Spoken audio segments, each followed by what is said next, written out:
Heroes.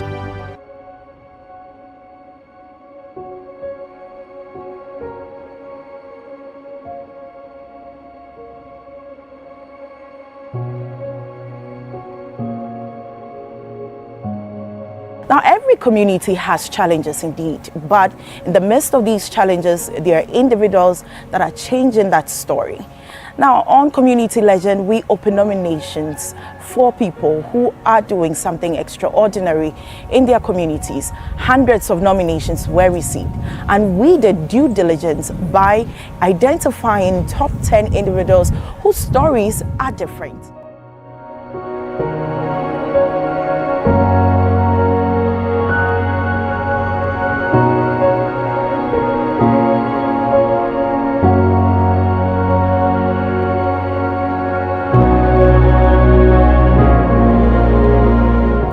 Water is life, and for 14 communities across Bono and Oti regions, Mr. Hunkwe Anthony Kujo has restored that life. Through his dedication, broken boreholes have been repaired.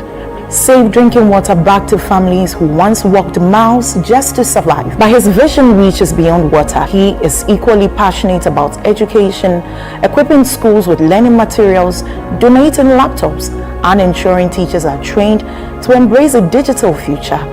His work bridges two powerful needs: access to clean water and access to knowledge. What opened my eye was the group I joined, Technology Without Borders. We are into sustainable development. We work on water, energy, and waste. So when we go to communities, we go to deprived communities where they have water issues. So we go there and look for where they are broken down boreholes, which we can repair for them. So say, na sikachana ya dendende ni yintiro ome pe na ma yetimi asa sisi up to now and say initially my aim was just to go and get experience and learn technical aspect, but when we get there, what we saw was even more than what we thought. We didn't know that the community were really suffering water that way.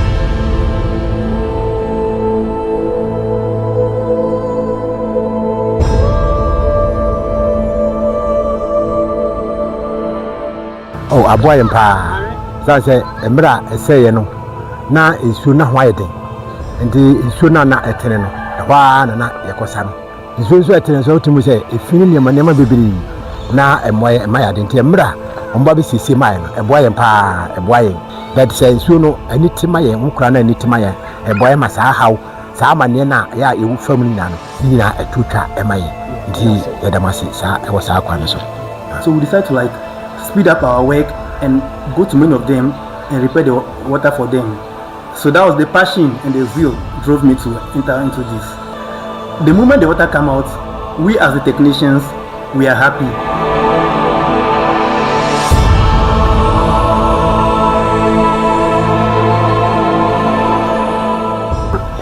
Sura amaye so yaniaji bibi jise yasakusu yensu so ya SS apagi se kosa kusu yensu die aboy pama yeso ya free mfani ya die ketenkete no Cohort ne ba ha ise no aboy bebere first no yesa ase ho nsu na kana korafo mu nsu etene yesa ma nkwara no yesa de ye bibia ba se Cohort ne ba ya na aboy kwan bebere so first no yesa fo mu nsu so nyamya do mba yewe man ese le tumnya bi firi ayensa fo mu nsu bi ntim wade aboy pa.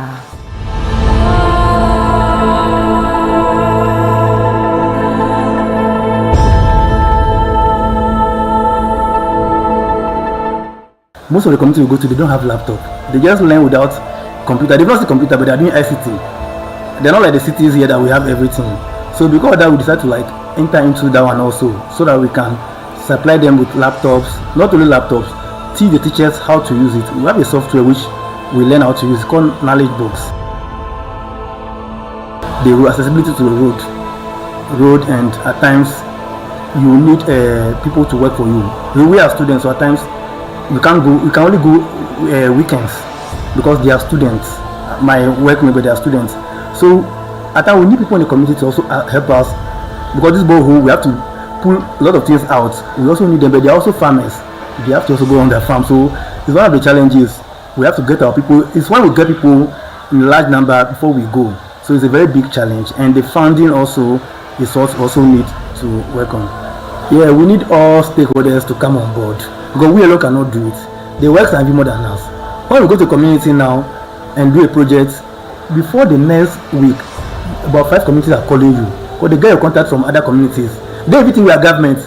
You came here, you didn't come to ours, so they'll be calling us, giving us pressure. Well, like, oh, they should relax. When we get the funding, we'll come back. So we need the stakeholders all to come on board to help us to help these communities, because when they fund our activities, we can do more.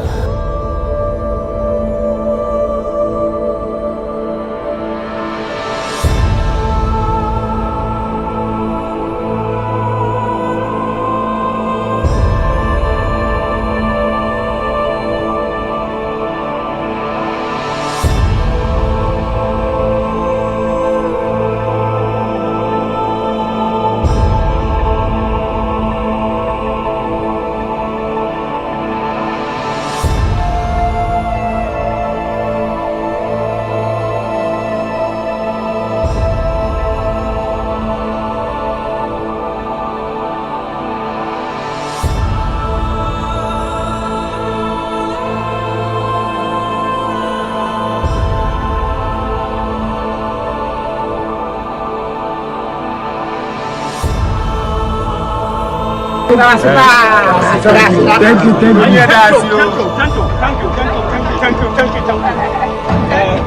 Hope Indeed is returning to these communities as Humpe Anthony Kujo is playing his part by coordinating the fixing of broken boreholes just to bring access to potable water to these individuals. And that is why we tell the stories of these people, putting the spotlight on them and showing them to the world. And that's only on Community Legend on ChannelOne TV. I'm Akosia Ochi. Many thanks for joining this episode.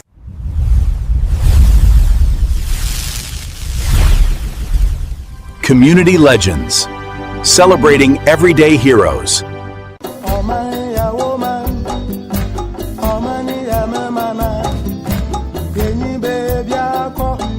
Community Legends, celebrating everyday heroes. Her story is inspiring as it is helping with education in northern Ghana, one child at a time.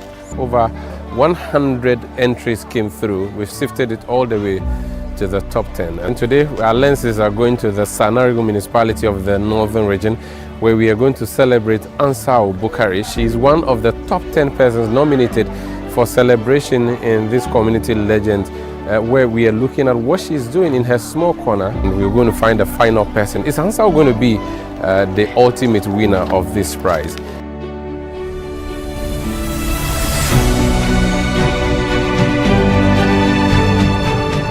In the heart of the Sagnarigu Municipality in the northern region, Hansaawu Bukari is redefining what it means to be a teacher. Driven by a deep passion for literacy and culture, she uses storytelling rooted in indigenous traditions to inspire young minds, turning lessons into powerful journeys of imagination and identity. But her commitment doesn't end with a chalkboard. Seeing the struggles of her pupils, Hansaawu took action with her own hands and resources. She has sewn more than 50 school uniforms, provided bags and sandals to over 80 children, and spent countless hours maintaining and painting classrooms to create a better learning environment. Through her compassion, dedication, and relentless service, she has directly supported more than 200 students, giving them not just an education, but hope for a brighter future. For Hansaawu Bukari, teaching is more than a profession. It is a calling to build lives, nurture dreams, and shape tomorrow.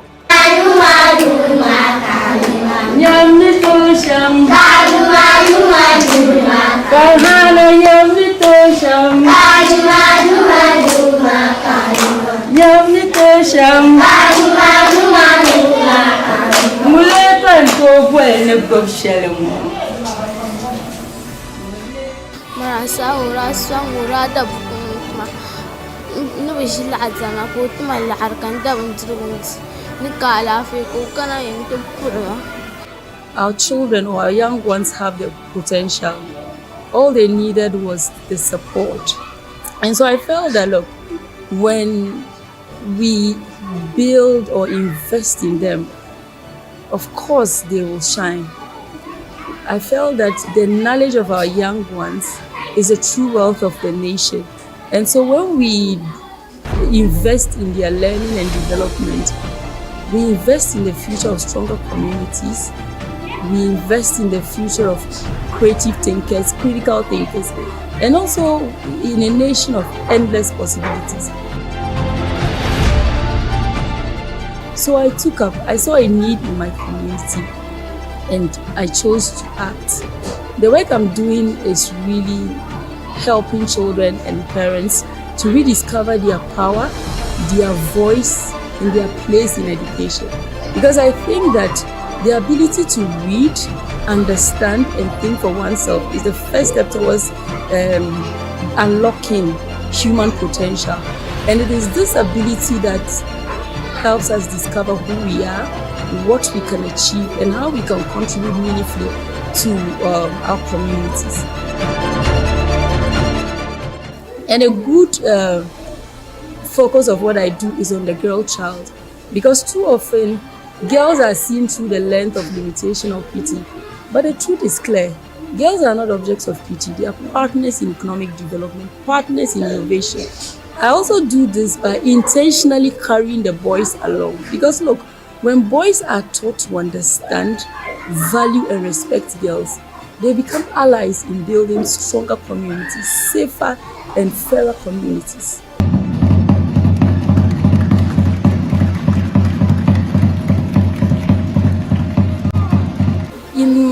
Throughout my career, I've always been posted in what I'll call relatively privileged schools. And when I came here, so many things I have seen, and I just couldn't sit.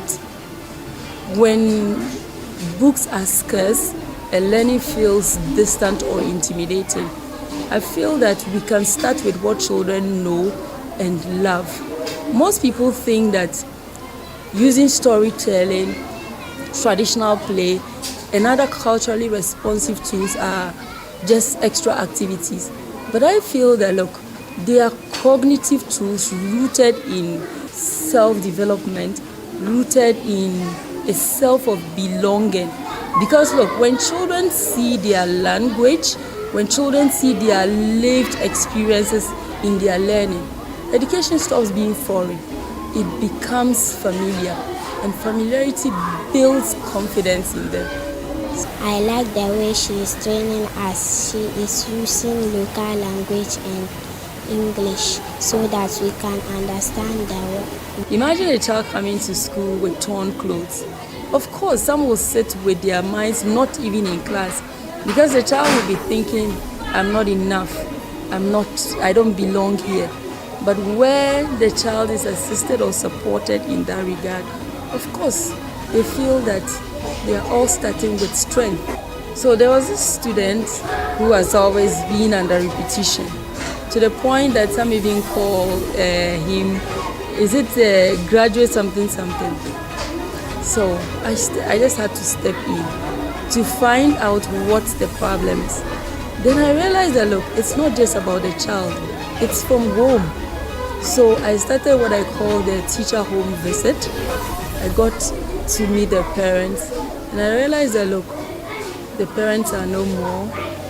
The people he was staying with are not also well-to-do to support. And because of that, sometimes the child feels that, look, it's not even worth it. Why don't I stay? He joined some groups where they started selling scraps. And he thought that, look, selling the scraps was just the fastest way of getting money.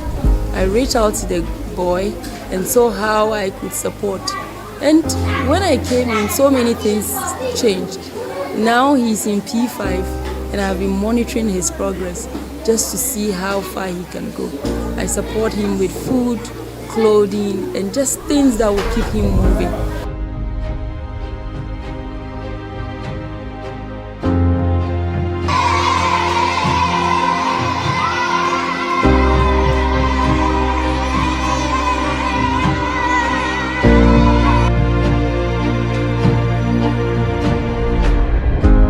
I fund this from my own side hustle.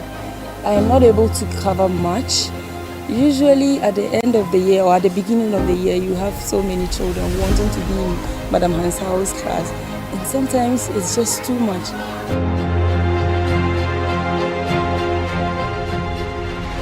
The impact I know she has been giving to the children in the school, providing school uniforms to the needy in the class, handling them in true phonics for them to be able to read well.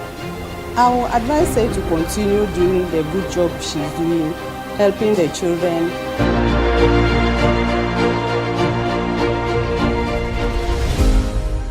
When I see a child getting confident, a child beginning to know or understand what at first might be a bit challenging, I just feel that, oh, this is so fulfilling and there's no point going back.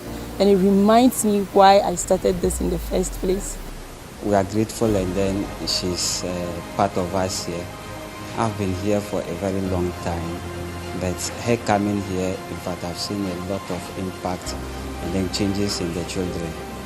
We, those in the upper primary here, we have seen a lot of changes.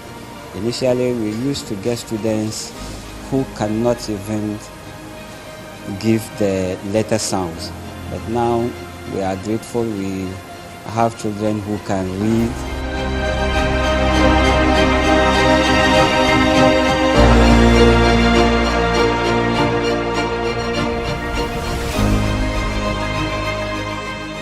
And Madam Hansaawu, ever since she came to this school, really, what she's doing, we appreciate it.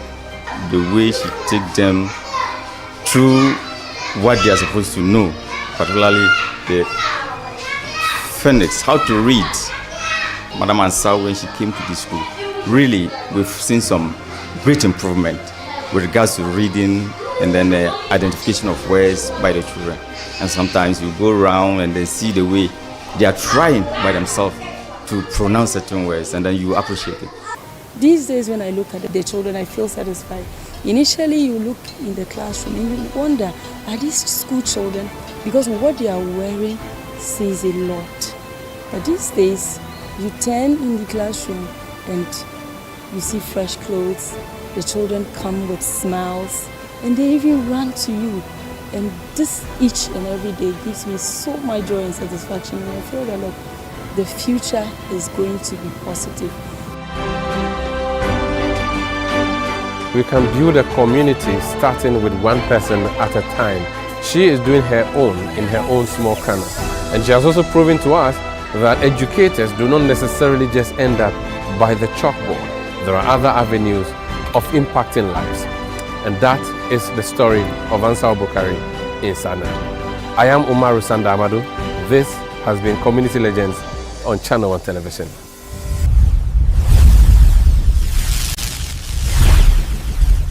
Community Legends, celebrating everyday heroes.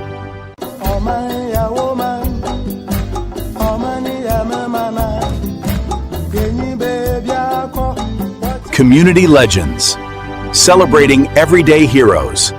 After putting out a call for nominees and receiving hundreds of inspiring entries across Ghana, these are our 10 nominees for the ChannelOne TV Community Legend.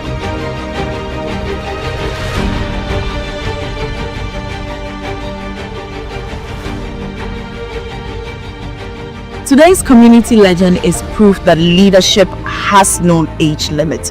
Well, at just 14 years, she's shaping community. She's already a voice that cannot be ignored through the power of spoken word. Well, she challenges injustice, talks about societal norms that can be changed. And while many teenagers are still discovering who they are, she's boldly shaping conversations. I've always loved public speaking a lot. I've loved poetry, but growing up, I realized that in our society, we need change. And it's not all about the talking, standing in front of them, performing. It's also about actions. So I started my one, that is the Innah's initiative, titled Undefeated Champions. So I wanted to redefine everything in the Gen Z way. Gen Z do not like talking. They like social media and stuff, so doing my advocacy work, I wanted to use my genuine staffs to pull them in. And I've realized that as young people, we are not given the opportunities to speak in high-leveled places, or we are not given the opportunities to bring our ideas, even though we have something brilliant on board. Okay, so I went to the government when I realized I was really good in English. They were good, but I was that good. And my confidence level was there. I spotted and answered questions in class. So the teachers started using me for their programs, workshops, or send me to represent the school, competition. So that is where it pointed something out to me that this is what I'm good in. So class 5, this community brought a dump. I think they came up with their figure cells to bring a dump at the back of the school, and it was that smelling. I don't know whether you know of the wager dump. You've heard it. Yes, wager dump. There's common stories about it. It's not bad. We need to do something about it. The teacher is always telling about it in class. I'm seeing nothing is improving. I went for a workshop as the DAAD workshop, and I realized that as a young person, I can also do something. They didn't mention it, but I realized I can also do something. So I started a club in my school with the help of my head teacher. I spoke with him. He realized that I had the passion for it. So he helped me establish the club in my school. That I started it in class 6. I was moving from class 5, so I started it in class 6. So it met every Fridays. Every Friday was a sanitation club. And the reason why I did it is because there's a quote that says charity begins at home. So if young ones learn about what is affecting our community, they go home to tell their parents that please stop doing this, but in a nice way. So it got to a point of time, I spoke to my head teacher, we started going for cleanups around the community.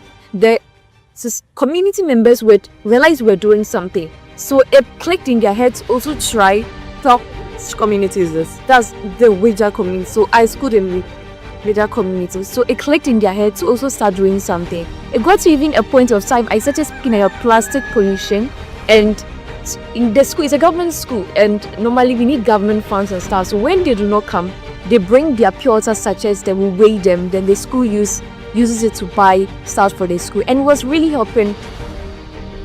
All my life has been for sanitation since I was young, but I didn't know it had a relation to climate change. And it wasn't necessarily about the dirtying of the environment, but about plastics as well. So the workshop I went to, it opened a lot about things to me, and I realized that my interest has been about climate change, and I never even knew what climate change was about. I didn't even know there was something called climate change. So I went home, I researched about climate change, and I realized that was where my interest was, and I started my poetry into that. So I was already a poet, but I focused poetry about that.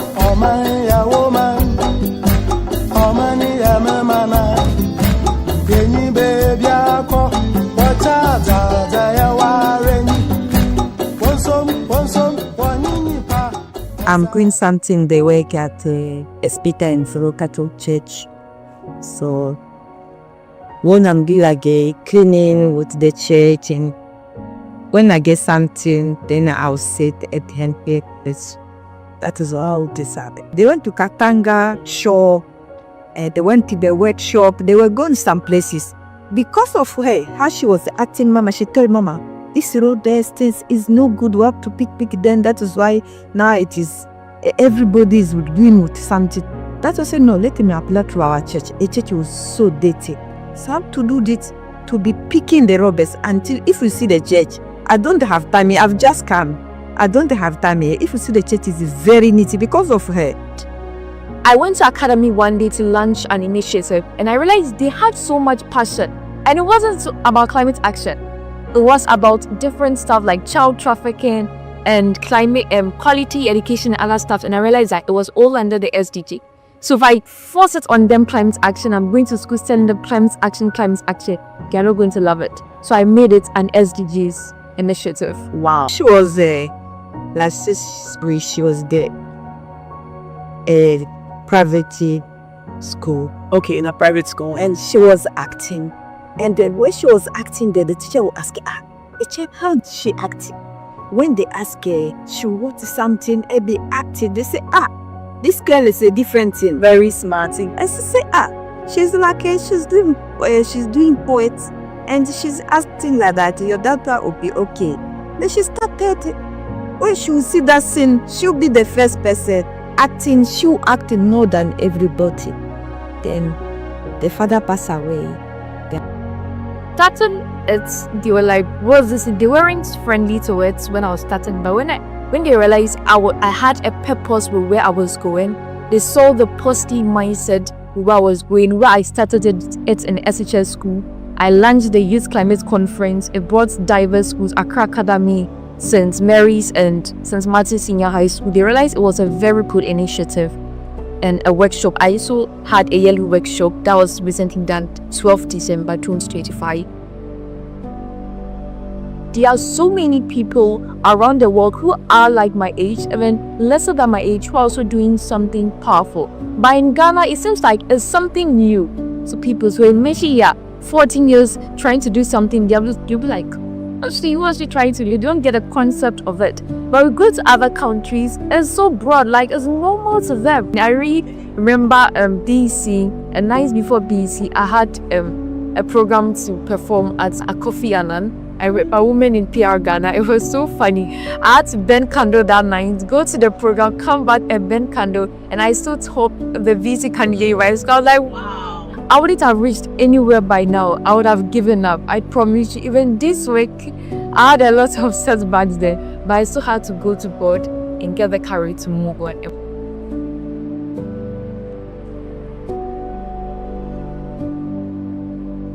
You are not saying for yourself. So try to face God and face yourself and to do well where you are going. I wish you the best. So I'll have to thank my family, especially my mother and my siblings, that have put so much work in everything I've done. My mom gave birth to me. She has also helped me in everything, her support, her immense support, my siblings and Aunt Indira as well, Auntie Nakwale Kotin. They've helped me so well. Without you and God, I don't know where I would be right now. Thank you, and I love you to the fullest. Bye.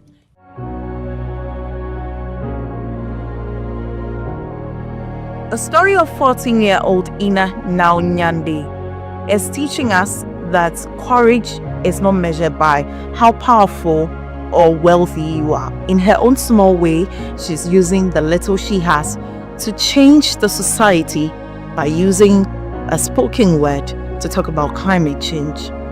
She hopes to be as part of the top 3 and ultimately emerge as a winner of the ChannelOne Television's Community Legend. We wish her the best and hope to see you next time. I'm Makusia Ochi. Thanks for watching.